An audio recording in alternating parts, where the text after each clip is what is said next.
자, 여러분 안녕하세요. 오늘은 세계지리 에너지 자원에 대해서 배워보도록 하겠습니다.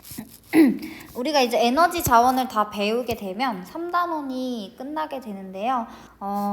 그간 통계랑 그래프 해석하느라 정말 힘들고 어려웠지만 마지막으로 우리 힘을 내서 에너지 자원까지 한번 부셔보도록 합시다.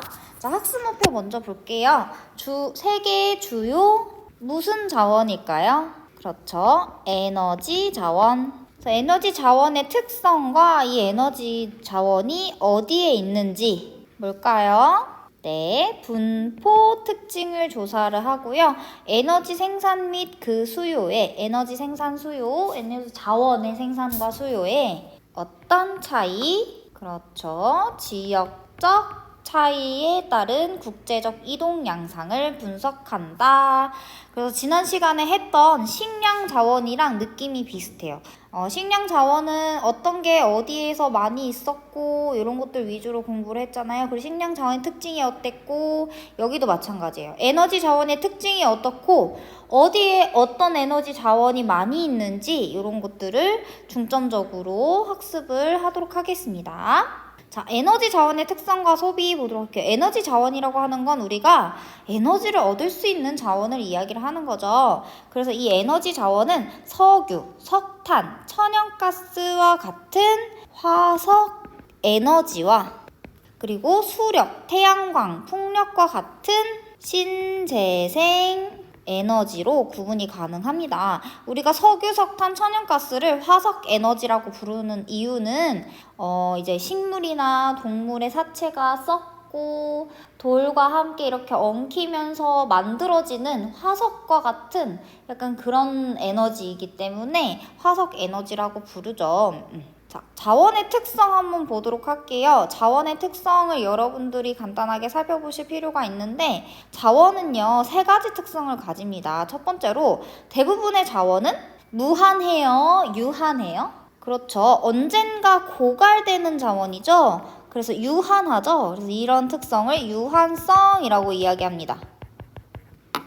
언젠가는 이 자원을 다 쓰게 되면 고갈이 돼서 없기 때문에 가체 연수를 통해서 얼마나 이 자원을 사용할 수 있는가를 알 수가 있어요. 자, 그 다음에 두 번째 자원은요, 여기저기 골고루 분포하는 게 아니죠. 우리나라에서 석유 나나요? 안 나죠. 우리나라는 산유국이 아니죠. 석유가 없단 말이에요. 근데 석유는 어떤 지역엔 되게 많고 어떤 지역엔 되게 없어. 이런 것처럼 자원은 특정한 자원은 일부 지역에 편중되어서 나타나. 그렇기 때문에 이런 것들 무슨 특징이라고 하냐면 편재성이라고 이야기합니다. 편재성. 자, 그래서 자원이 어디에는 있고 어디에는 없으니까 자원을 가지고 있는 나라들이 자기들이 이 자원이 얼마나 중요한지 아니까 이 자원을 가지고 굉장히 무기화하는 거지. 이런 것들을 자원 민족주의라고 이야기합니다. 그래서 석유 가격이 갑자기 엄청나게 치솟으면 다른 나라에 타격이 엄청 많이 되겠죠. 자, 이런 것들은 석유가 어디에나 있지 않기 때문에 발생하는 현상, 석유 자원의 편재성 때문입니다. 자, 그 다음에 자원은 의미가 되게 다르게 되는데요. 예전에는 석유를 우리가 쓸 수 있었어, 없었어? 조선시대 뭐 이럴 때 석유 썼어요? 그렇지 않았죠. 그럼 땅에서 석유가 나온다 해서 검은 기름이 나온다고 생각을 해보자. 그 당시에는 그 석유가 나와도 아, 이거 뭐야, 이런 더러운 기름, 이렇게 하고 말았겠. 근데 지금은 만약에 그 땅에서 검은 기름이 나온다. 그럼 완전 횡재하는 거죠. 이런 것처럼 자원은 그 자원을 이용하는 기술적인 수준이나 경제적인 조건, 문화적 배경에 따라서 의미와 가치가 달라집니다. 그래서 이런 특징을 뭐라고 하냐면 의미와 가치가 달라진다 해서 가변성이라고 얘기를 해요. 가변성. 그러니까 어떤 자원을 이용을 하다가 그 자원이 되게 중요했다가 그렇지 않았다가 또 안 중요했다가 중요했다가 기술적으로 사용할 수 있느냐 없느냐에 따라서도 그런 것들이 의미가 달라지게 되겠죠. 자, 사진 자료 한번 보도록 할게요. 유종별 석유 가격의 변화인데 석유 가격이 계속 치솟다가 어떤 무엇이 등장해서 석유 가격이 내려갔어요. 그쵸? 셰일가스라고 하는 친구가 등장한 거야. 그러니까 석유 자원의 의미가 가치가 엄청 높았다가 조금은 낮아졌죠. 지금도 아직 석유 자원은 가치가 꽤 높기는 한데 만약에 미래에 석유를 완전히 대체할 수 있는 뭔가가 나타난다면 석유는 완전 떡락하겠지. 그래서 이런 것들을 통해서 알 수 있는 자원의 특성은 자원의 가변성이다. 그 다음에 밑에 보면요. 자원을 무기로 삼는 세계 각국. 그렇게 해서 러시아나 이렇게 에콰도르나 베네수엘라나 이런 나라들이 각자 가지고 있는 자원을 가지고 여기에만 있기 때문에 자원을 무기로 삼을 수가 있는 거지. 근데 대표적으로 석유 자원에 대해서 이런 현상이 많이 나타나고 있고요. 이런 것들을 자원 민족주의라고 이야기를 한다. 이런 것들이 발생할 수 있는 원인은 자원이 골고루 분포하는 게 아니라 어떤 지역에만 몰려 있잖아요. 이런 것들을 편제성이라고 한다. 자, 그 다음에요. 이런 에너지 자원들을 어떻게 소비를 하는가. 에너지 자원들이 쭉 있는데 어떤 자원을 제일 많이 쓰고 그 다음에 어떤 곳에서 어떤 나라에서 이런 화석 에너지를 많이 쓰는가 이걸 좀 살펴볼게요. 자, 왼쪽에 있는 자료는 교과서에 있는 자료입니다, 여러분. 보시면 세계 1차 에너지 소비 구조의 변화 이렇게 되어 있죠. 요거 중요해요. 요게 왜 중요하냐면 우리가 화석 에너지를 비롯해서 이 1차 에너지에서 어떤 걸 가장 많이 쓰고 어떤 걸 적게 쓰는지를 알아둘 필요가 있어요. 자, 일단 순위를 한번 매겨볼까요? 자, 가장 많이 사용하는 거. 그렇죠. 석유. 그 다음은 석탄. 그 다음은 천연가스. 그 다음에 수력. 그 다음에 원자력 이렇게 됩니다. 그리고 이제 신재생 에너지 이렇게 들어가는데요. 요거를 그냥 달달 외우는 게 아니라 생각을 해보는 거야, 얘들아. 가장 우리가 흔하게 많이 쓰는 자원 중에 에너지 자원 중에 제일 중요한 거 석유잖아. 그치? 엄청 많이 쓰잖아, 석유는. 석유값이 내렸다 올랐다 기름값이 올랐다 내렸다도 엄청 뉴스에 뜨고 그러잖아요. 우리 삶에서 굉장히 중요한 자원이죠. 자, 그 다음이 석탄인데요. 석탄은 어디에 많이 쓰냐면 발전할 때 많이 써. 그러니까 화력 발전할 때, 전기를 생산할 때 석탄을 넣어가지고 그거를 때워서 연료로 쓴단 말이야. 자, 그 다음에 천연가스 같은 경우에는 가정용으로도 되게 많이 사용이 돼요. 그러니까 우리 집에서 가스, 도시가스 있죠. 그거. 그 다음에 수력, 그 다음이 원자력인데 원자력을 더 많이 쓸 것 같잖아요. 근데 이 원자력은 되게 까다로운 친구야. 자, 왜냐면 원자력 사고 나는 거 여러분 몇 번 봤죠?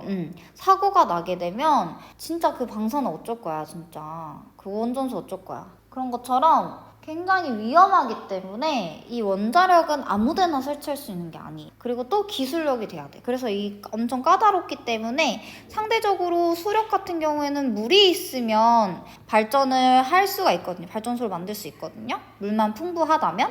그래서 수력이 원자력보다 많다. 그래서 요거를 여러분들이 한번 쥐어보고 생각을 해보세요. 가장 많이 쓰는 거, 우리 일상에서 많이 쓰는 거 석유, 그 다음에 발전용으로 많이 쓰는 것 어디 때울 때 많이 써요. 석탄. 그 다음이 천연가스. 그리고 수력. 물만 있으면 가능하다고 했죠. 그리고 원자력. 상대적으로 되게 까다로운 자원이다. 개발을 하려면. 그래서 석유, 석탄, 천연가스, 수력, 원자력, 신재생 에너지 이 순서대로 1차 에너지 소비 구조가 이루어집니다. 그래서 여기 앞에서 요 세 개 있죠? 석유, 석탄, 천연가스 요거는 뭐에 해당된다? 화석 에너지에 해당이 됩니다. 자, 그럼 옆에 있는 자료도 볼게요. 자, 요것도 교과서에 있는 자료야, 얘들아. 국가별 화석 에너지, 석유, 석탄, 천연가스를 소비하는 비중을 보는 거야. 세계에서 이 화석 에너지를 가장 많이 소비하는 국가가 어디일까? 자, 원래는 미국이었어. 원래는 미국이었는데 지금은 그쵸, 중국이 어마어마하게 성장을 하면서 어마어마하게 화석 에너지를 많이 쓰고 있어요. 자, 그 다음이 미국이고요. 그리고 인도, 러시아, 일본, 요 순서대로 에너지 자원을 많이 사용을 하고 있습니다.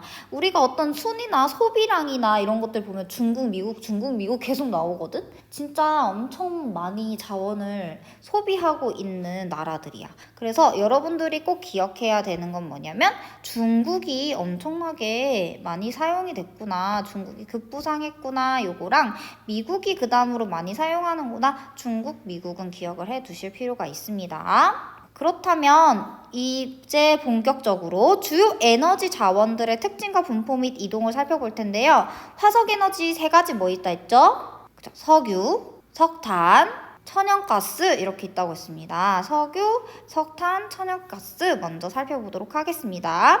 자, 석유는 어떤 거야? 기름이잖아. 19세기에 내연기관의 발명과 자동차, 우리가 자동차에는 기름이 꼭 들어가잖아요. 주유를 해야 되잖아요. 그러면서 석유가 엄청나게 많이 쓰이기 시작했어요. 자, 그래서 특히 석유는 자동차 수송용으로 이용되는 비중이 매우 높습니다. 그리고 석유가 어디에서 많이 나냐 하면은 바로 서남아시아에서 진짜 많이 나요. 서남아시아. 매장이 되어 있는 거는 서남아시아뿐만 아니라 어디에서도 많이 매장이 되어 있는데 이 서남아시아에서 수출을 정말 많이 해요. 그래서 서남아시아의 수출량 비중이 높아서 이 지역의 정세 불안에 따른 가격 변동의 폭이 큰 편이죠. 우리나라도 서남아시아 지역에서 석유를 수입을 하고 있어. 자, 이런 석유는 어디에 매장이 되어 있냐면 신생대 제3기층 배사 구조에 주로 매장되어 있다. 자, 신기 습곡 산지에 주로 많이 있는데 습곡이 이렇게 휘는 거잖아, 얘들아. 우리 2단원 할 때 1학기 때 배웠었죠. 이렇게 낮은 지역을 향사라고 이야기하고 이렇게 높은 데는 배사라고 이야기를 해. 근데 이 석유가 기름이잖아. 식물이랑 동물들이 막 썩어서 나온 이제 그런 기름이란 말이지. 그 기름이 여기 배사에 이렇게 고여 있어요. 그러면 여기다가 이제 꽂아가지고 쭉쭉 뽑는 거야. 그래서 석유는 신생대 3기층 배사 구조에 주로 매장이 되어 있다. 자, 그 다음에 분포. 서남아시아에서 수출 많이 한다고 했죠. 왜냐면 세계 매장량의 절반. 진짜 많다. 그치? 서남아시아의 어디 연안에 많냐면요. 페르시아만 연안에 정말 많습니다. 페르시아만 연안 지역에 분포한다. 그 다음에 국제 이동량 특징을 보도록 할게요. 편제성이 크다라고 이야기를 했어요. 특정 지역에만 몰려있는 경향이 많지. 근데 석유는 어디에서나 다 필요하잖아. 어떤 나라든지. 그러니까 석탄에 비해서 국제 이동량이 많겠죠. 편제성이 커서. 자, 석탄의 생산과 이동을 좀 보면요. 얼핏 보기는 둘 다 많아 보여. 근데 얘들아 단위를 잘 봐봐. 얘는 50 이상이야. 100만 톤 중에. 100만 톤을 기준으로 50 이상인데 얘는 가장 두꺼운 게 뭐야? 100 이상. 그러니까 같은 그래프로 비교를 할 수가 없죠. 만약에 똑같은 수치로 나오면 얘가 훨씬 오른쪽에 있는 석유가 훨씬 두껍고 양이 많아요. 석탄은 생각보다 석유보다는 편제성이 좀 작은 편이야. 그래서 어디든지 있어. 그리고 사용량에 비해서 매장량이 꽤 많은 편이에요. 그런데 석유는 그렇지 않죠.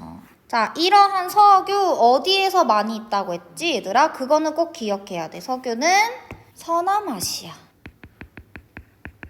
자, 정말로 그런지 한번 확인해 봅시다. 생산량 볼게요. 자, 생산량 보니까 국가별 생산량 비율 이렇게 나와 있는데 미국, 러시아, 사우디아라비아, 캐나다, 이라크 어디가 좀 눈에 띄어요? 그렇죠. 사우디아라비아와 이라크. 특히 사우디아라비아에서 생산을 정말 많이 합니다. 그리고 수출량 보면 1등이 사우디아라비아죠. 그래서 이런 것처럼 서남아시아 지역에서 엄청 많이 생산되고 있고 수출되고 있구나. 자, 근데 요런 궁금증 생길 수 있을 것 같아. 미국은 생산 많이 하는데 왜 수출에서 쏙 빠져 있을까?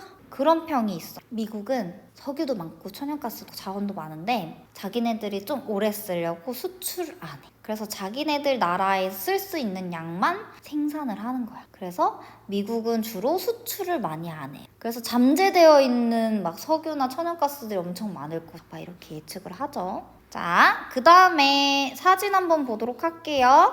석유가 얼마나 많이 쓰이느냐. 이렇게 기름으로 넣는데도 정말 많이 쓰고, 우리가 입는 옷이나 생활용품 만드는데도 많이 쓰이고요. 아스팔트를 만드는데도 심지어 석유가 쓰여.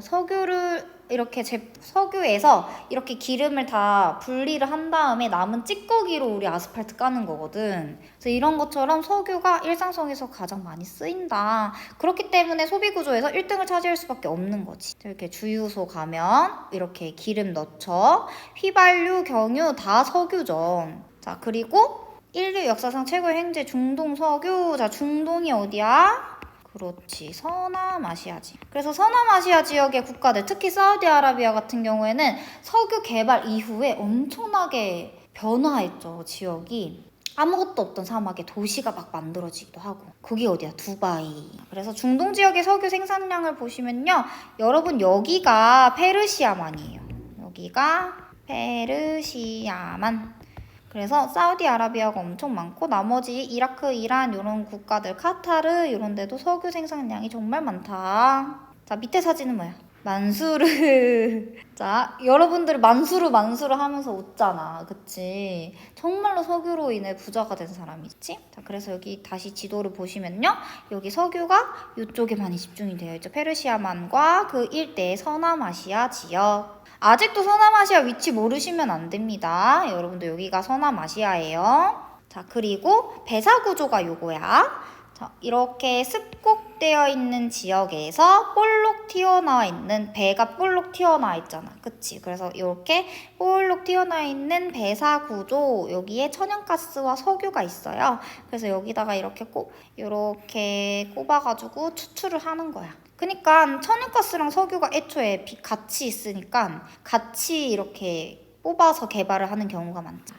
그 다음에 석탄 한번 보도록 할게요. 18세기 산업혁명 시기에 증기기관의 연료로 이용되면서 사용됐다. 잠깐 사진 봤지만 칙칙폭폭 기차, 요거 뭘로 가는 거야? 석탄으로 움직이는 거야. 석탄을 떼워서 그 힘으로 이제 기차가 움직이는 거거든. 그래서 이 기차 내연기관이 발명이 되면서 석탄이라고 하는 친구를 발견한 거죠, 사람들이. 그 전에는 나무를 쓰다가 석탄이라고 하는 애는 되게 오래 떼더라, 이걸 발견을 한 거야. 그래서 이때부터 석탄을 쓰기 시작했어요. 그 산업혁명 시기 때부터 사용이 됐기 때문에 화석 에너지들 중에서 가장 빨리 이용된 자원입니다. 여러분들 빨리 이용됐다라고 하는 거는 이른 거예요? 늦은 거예요? 그쵸, 이른 거죠. 그래서 석탄은 상용화된 시기가 이르다, 이렇게 볼 수 있어요.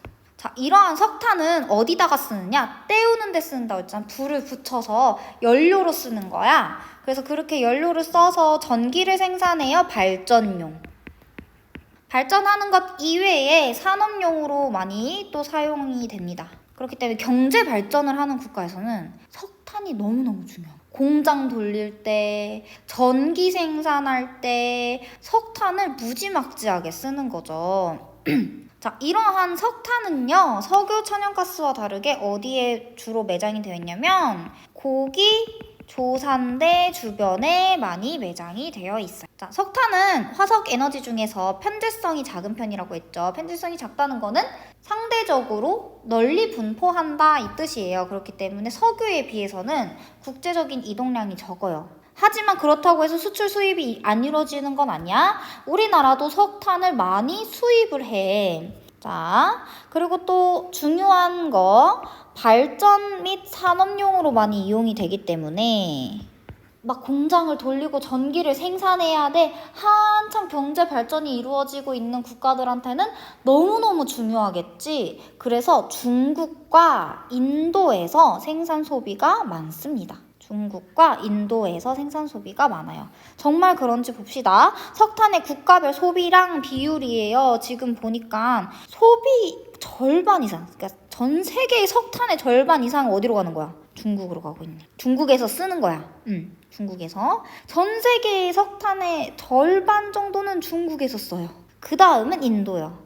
이렇게. 우리 중국에서 절반 정도 먹는 게 뭐였어? 돼지. 그치? 돼지고기도 세계의 50%는 중국에서 먹는데 요것도 비슷하다. 그치? 석탄도 절반 이상은 중국에서 생산하고 소비한다. 자, 그 다음에 중요한 나라가 있는데, 자, 중국과 인도는 자기네들 쓸 게 더 중요한 거잖아. 그래서 생산을 하고 소비를 하는 거거든. 그러니까 남는 게 없죠. 그렇기 때문에 수출하지 않습니다. 오히려 수입하는 경우가 있으면 모를까. 자, 그래서 수출량 국가에서는 중국, 인도 찾아볼 수가 없어요. 대신에 어떤 국가를 만약에 수출량이 나온다고 하면 어떤 국가를 집중해서 보셔야 되냐면 오스트레일리아, 호주를 좀 집중해서 보셔야 됩니다. 자, 호주 같은 경우에는요, 석탄도 많이 나고요. 석탄이 남아요. 그래서 이 호주의 석탄을 어디로 주로 많이 수출하냐면 우리나라 있죠. 우리나라가 있는 동아시아로 수출을 많이 합니다. 왜냐면 가깝잖아.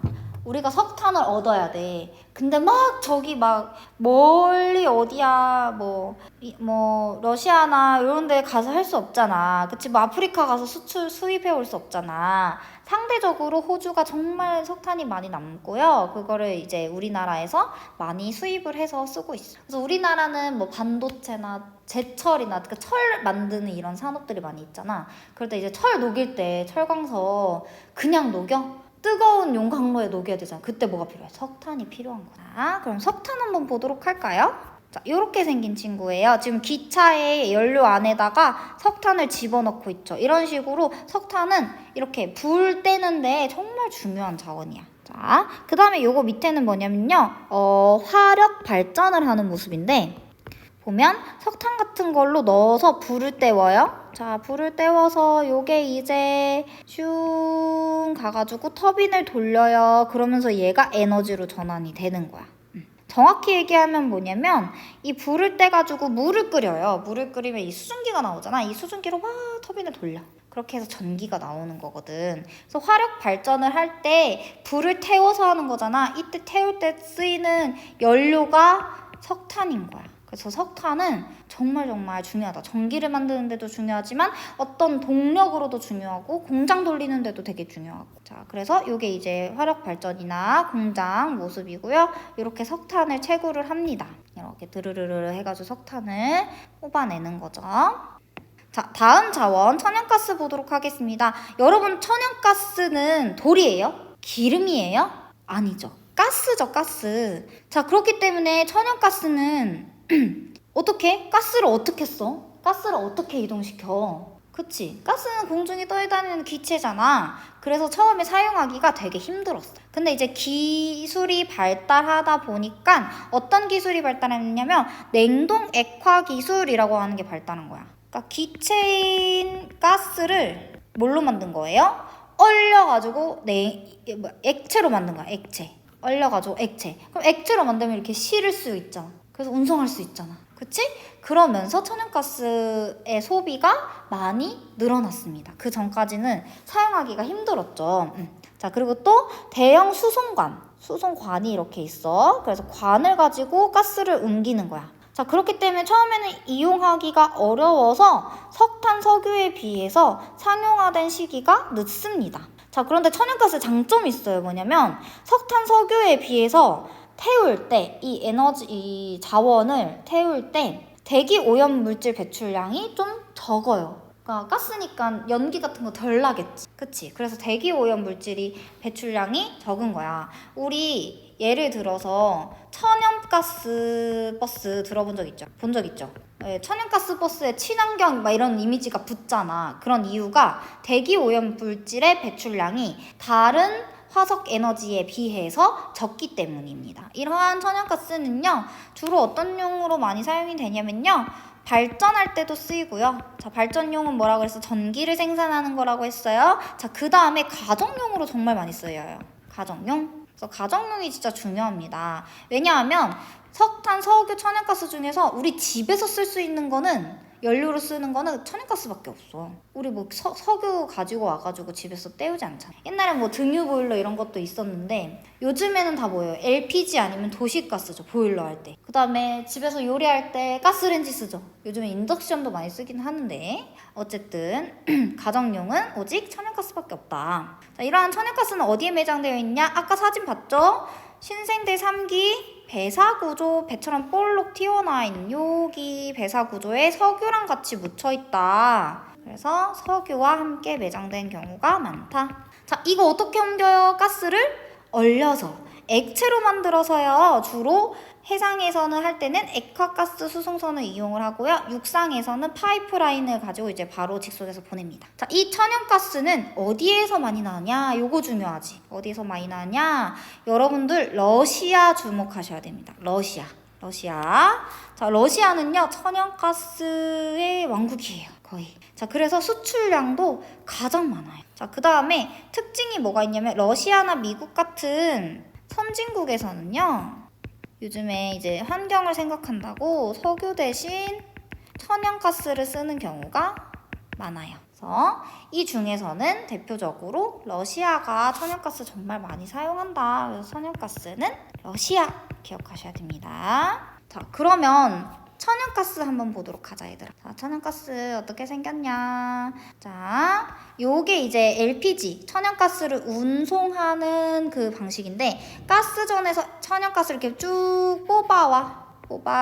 천연가스 쭉 뽑아. 그래서 파이프라인으로 옮겨 차갑게 얼려가지고 액체로 만들어. 그래서 여기다 배에다 실어. 그래가지고 옮겨. 그래서 우리한테 오는 거야. 우리 집으로 오기까지 요런 과정이 걸리는 거예요, 여러분. 그래서 여기 안에다가 이제 LPG 선이라고 이야기를 하죠. 천연가스가 들어있는 거야. 액화된. 그래서 우리 집으로 오면 가스렌지 밥 먹을 때 가스 쓰고요. 그 다음에 겨울에 보일러 때울 때 가스 쓰죠. 아, 진짜 가스비 너무 비싸. 겨울에 언제 한번 정말 많이 나왔을 때 선생님은 17만 원까지 나온 적 있어. 나 혼자 사는데. 너무 많이 들었나 봐. 어쨌든 요렇게 가정용으로 많이 사용이 되고 있다. 자, 그 다음에 보면요. 러시아에서 요렇게 유럽으로 공급이 될 때는 주로 송유관을 통해서 이동을 합니다. 그래서 러시아가 정말 천연가스 중요하다라고 이야기했잖아요. 유럽의 주요 국가에서 이 러시아에 천연가스를 정말 많이 의존을 하고 있는 걸 알 수 있습니다. 자, 이런 식으로 송유관이 가요. 그리고 이 추운 지역에는 땅에다 딱 붙어서 만들면 이 땅이 움직이거나 영구동토층과 활동층 배웠지, 그치? 어디서 배웠어? 툰드라 기후에서. 응? 그래서 여기 여름에는 얼었다 녹았다 하기 때문에 이렇게 띄어서 영구동토층에다가 깊이 이렇게 고정을 해가지고 송유관을 만들죠. 그러면요, 여러분들 이 A, B, C와 나에 있는 각각의 화석 에너지와 대륙을 한번 맞춰보세요. 자, 요거는 화석 에너지니까 뭐 중에서? 석유, 석탄, 천연가스 중에 하나일 것이고요. 자, 그 다음에 요거는 대륙별인데요. 어떤 대륙과 어떤 대륙이 있냐면 아시아, 오세아니아, 그리고 서남아시아가 있습니다. 자원에서는 요렇게 아시아를 다 묶지 않고요. 서남아시아 분리해요. 그 이유가 있겠죠? 자, 요것 중에서 둘 중에서 어떤 것인지 한번 맞춰보세요. 다 풀어봤으니까 여러분들 이거 강의 들을 때 문제 풀거나 할 때 너희들 그거 진짜 중요해. 네가 직접 풀어봐야 돼. 그냥 보면은 다 아는 것 같다? 근데 막상 문제 풀면은 못해. 그래서 내가 스스로 직접 해버릇해야 돼. 틀리더라도. 생각을 해보고 유추를 해보고 계속 그걸 연습을 하는 거야. 그렇기 때문에 해봐라, 문제 풀어봐라, 생각해봐라 라고 이야기를 하잖아, 선생님이. 그러면 꼭 생각을 해봐. 알겠지? 자, 그러면 화석 에너지부터 한번 보자. 여기 아시아와 오세아니아에서 굉장히 많아요. 석유, 석탄, 천연가스 중에서 50% 이상이 중국 발전용으로 많이 쓰여, 공업으로 많이 쓰여. 어떤 자원이 있었지? 그렇지, 석탄이 있었지. 그쵸? 그래서 A는요, 석탄입니다. 석탄. 자, 그 다음에 보도록 할게요. B 같은 경우에는 다른 곳 다 많은데, 근데 유독 서남아시아가 많았지. 서남아시아 어떤 자원이었지? 자, 석유 왕자. 그렇죠, 석유. 그리고 이제 C가 그럼 천연가스가 될 텐데, 천연가스는 어디에 많다고 했어요? 유럽에 포함되는 어디? 러시아. 그래서 여러분들 여기 만약에 이런 설명이 있다면 러시아 이걸 왜 넣었는지 생각을 해보세요. 러시아는 어디? 천연가스가 많다고 했잖아. 그렇기 때문에 유럽을 봐야 돼요. 자, 유럽이 많이 있죠? 다른 자원에 비해서. 그 다음에 앵글로 아메리카도 많아요. 요거는 미국 때문이야, 미국. 자, 오른쪽 한번 보도록 하겠습니다. 대륙별 1차 에너지 원별 소비량. 자, 석탄이 많이 있어요. 나부터 보는 거야, 이럴 때는. 석탄 많이 있어요. 어디? 중국은 어디에 있어? 아시아. 그리고 오세아니. 자, 그 다음에 가는 그러면 서남아시아겠네? 자, 서남아시아는 어떤 특징을 가지고 있는지 보면 지금 대부분이 석유 아니면 천연가스. 석유 아니면 천연가스. 그래서 가는 서남아시아. 그런데 특징이 하나 있다? 이게 소비량이잖아. 생각보다 서남아시아에서는 소비를 많이 안 해. 석유나 천연가스나 천연가스의 생산은 많은데 소비는 거의 없어. 그 생산량에 비해서. 그렇기 때문에 이렇게 작은 거예요. 자, 그 다음에 여기 밑에도 한번 풀어보세요. 화석 에너지. 석유, 석탄, 천연가스 중에 하나입니다. 우리가 알고 있는 사실은 딱 정해져 있어. 석탄 어디? 중국. 석유 어디? 서남아시아. 천연가스 어디? 러시아. 요 사실을 가지고 지금 요것도 풀고 요것도 풀고 요것도 풀고 하는 거야. 다 똑같은 내용을 가지고 푸는 거야. 자, 여러분들 할 수 있어. 요거 3개 중에 석유, 석탄, 천연가스 어떤 건지 살펴보세요. 찾아보세요. 자, 다 찾았어? 요럴 때는 3가지 자료가 같이 나와 있잖아. 그러니까 다른 거에 비해서 두드러지는 게 뭔가를 보면 돼요. 일단은 지금 내 눈을 지금 당장 사로잡고 있는 이 초록 색깔이 광활한 여기 있지. 그러니까 50% 가까이 아시아에서. 자, 아시아는 어디? 중국 어떤 자원이에요? 그렇죠, 석탄이죠. 근데 아시아에 중국만 있나? 인도도 있잖아. 그래서 아시아의 석탄 생산과 소비가 엄청 많을 수밖에 없는 거야. 자, 그 다음에 오른쪽 거 먼저 볼까? 왼쪽 거 먼저 볼까? 자, 오른쪽 거 먼저 볼게요. 자, 유럽에 되게 많이 있어. 자, 북아메리카는 다른 자원들도 되게 많은데 특히 유럽의 다른 자원들보다 요게 좀 많네. 자, 러시아는 유럽에 포함돼. 그럼 러시아 어떤 자원이에요? 천연가스. 이렇게 찾는 거고요. 자, 나머지는 석유일 텐데 보니까 서남아시아의 생산은 겁나 많은데 소비는 적다. 그치? 아까 여기서 했었지? 서남아시아가 생산은 많이 하는데 소비는 적어. 석유입니다. 자, 아시겠죠? 이런 식으로 그래프를 찾으시면 됩니다.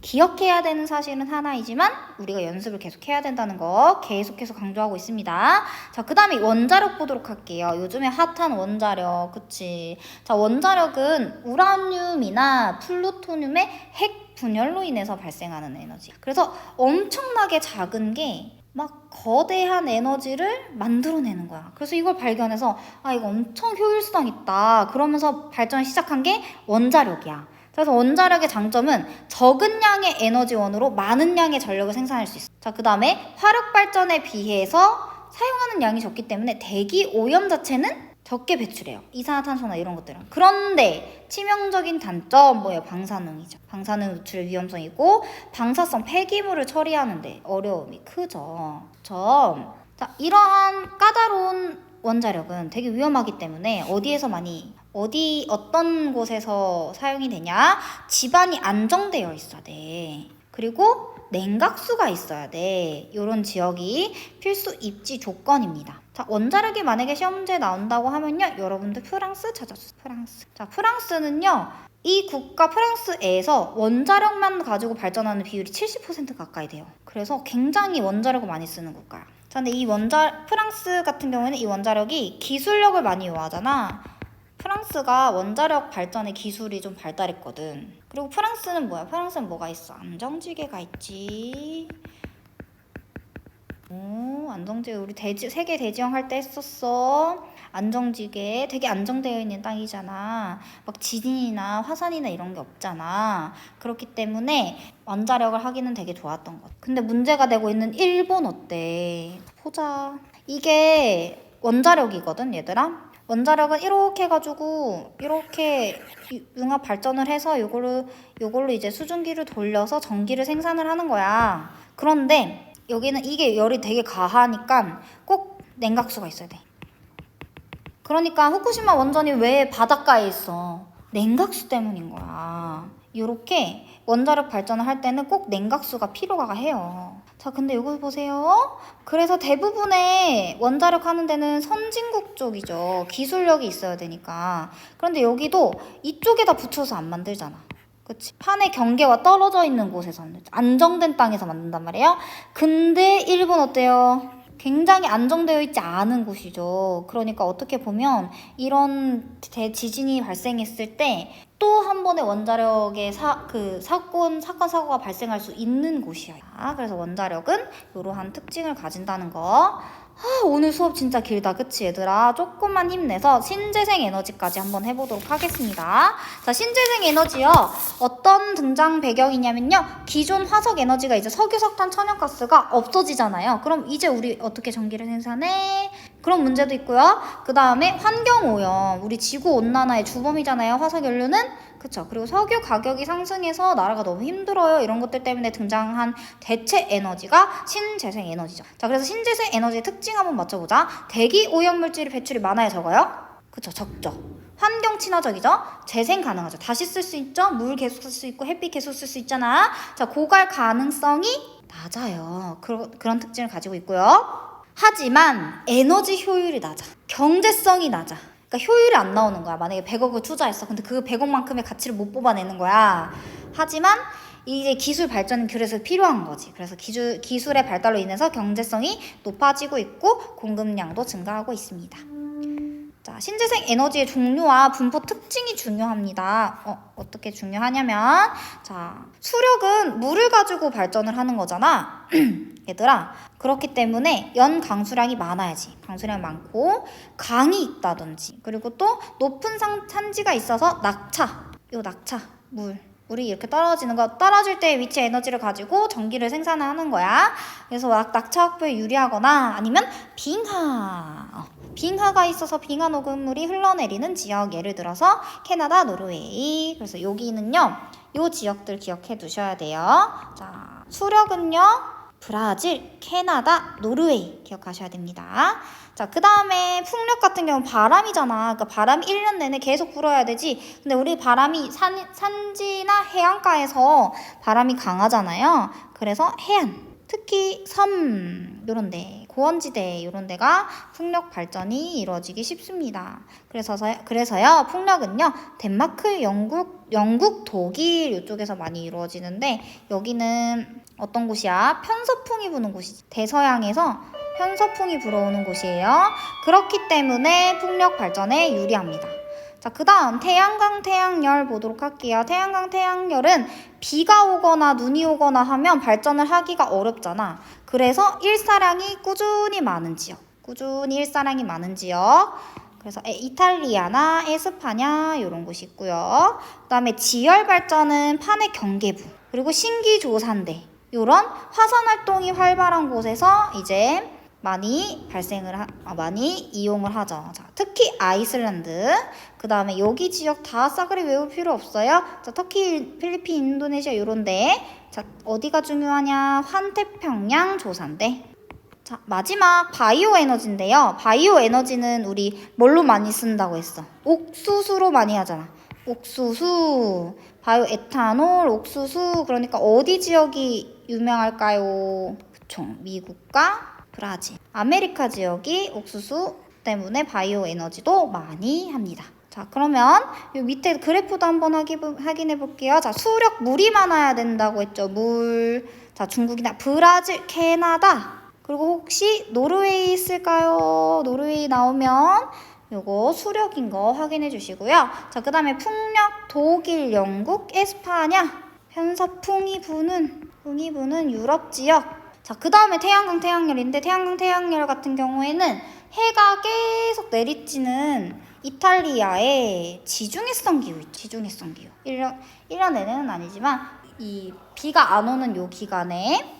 자, 그 다음에 태양열 좀 찾기 힘든 경우가 가끔 있는데 일본을 봐주셔야 됩니다. 자, 일본은요 2011년에 동일본 대지진으로 인해서 그 방사능이 노출되면서 이제 원전 사태가 일어났잖아. 그래서 원전 사태 이후에 친환경 에너지에 대해서 관심을 많이 가졌어. 그래서 그 중에서 태양광, 태양열 발전을 엄청 많이 해. 그 다음에 지열입니다. 자, 지열 제일 중요한 국가는 아이슬란드고요. 다른데 여기 어디냐? 환태평양 조산대. 자, 밑에 있는 가나다라 이제 여러분들이 한번 찾아보실 텐데요. 어떤 것 중에서 찾아보냐? 수력, 풍력, 지열, 바이오 에너지 중에서 한번 찾아보도록 할게요. 자, 여러분들 찾아보셨습니까? 좀 어려웠죠? 요거는 가나다라를 서로 비교하면서 좀 봐야 돼. 자, 가를 먼저 보면은 다른 지역은 많이 없는데, 그러니까 우리가 중국이나 미국이나 이런 데는 되게 발전을 많이 한단 말이야. 그래서 다른 거에서는 안 하는데 좀 많이 하는데 봐야 돼. 자, 어디를 볼 거냐면요. 여기 보도록 하겠습니다. 노르웨이요. 자, 노르웨이요. 빙하 지형이요. 그럼 뭐예요? 수력이죠. 자, 캐나다도 많이 있고요. 브라질도 많이 있는 거 확인할 수 있습니다. 자, 그 다음에 오른쪽에 보면요. 힌트 드릴게요. 미국과 브라질에서 많이 해요. 그렇죠. 바이오 에너지. 그 다음에 다요. 다른 지역에 비해서 여기 유럽 쪽에서 많이 이루어지는데요. 특히 여기 보일까 모르겠네. 덴마크, 영국, 독일 이런 곳에서 많이 합니다. 풍력. 자, 그 다음에 라요. 환태평양 조사인데 여기 인도네시아에 많이 반짝반짝 터키도 많이 있고요. 그쵸. 이 아이슬란드도 지금 잘 보이진 않지만 아이슬란드에도 많이 발전이 돼 있는 걸로 표시가 되어 있어요. 그리고 또 하나의 깜짝 힌트 뭐냐면 동아프리카 지구대에도 있어. 자, 환태평 어떤 발전이냐? 지열 발전입니다. 자, 얘들아 너무 고생 많이 했어. 여기 이제 진짜 3단원 끝난다.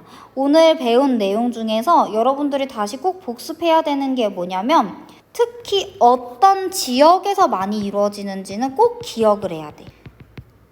선생님이 기억하라고 했던 그 나라들만 잘 기억하면 문제 푸는 데는 전혀 지장이 없거든요. 그래서 여기 지역들 한 번 더 복습을 하시고요. 우리 다음 시간에 수업 시간에 문제풀이로 만나도록 하겠습니다. 강의 듣느라 정말 수고하셨어요.